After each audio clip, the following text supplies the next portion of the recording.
Бүгін елорданың чемпионаты өтуде. Бұл іріктеу чемпионаты болады. 16-17 және 18-20 жас аралығында жастар мен кадеттер арасында Нұр-Сұлтан қаласының іріктеуі.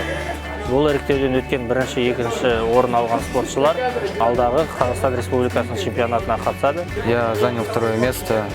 Сегодня соперники были сильные.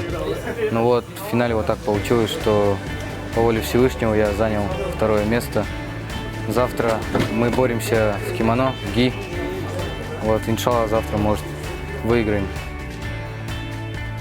Бүгін қала чемпионаты өте жақсы деңгейде өтті деген ойдамын. Мен бүгін бірінші орын алдым, 3 схватка жасадым. Соперниктарым осал болған жоқ, жақсы күрестік.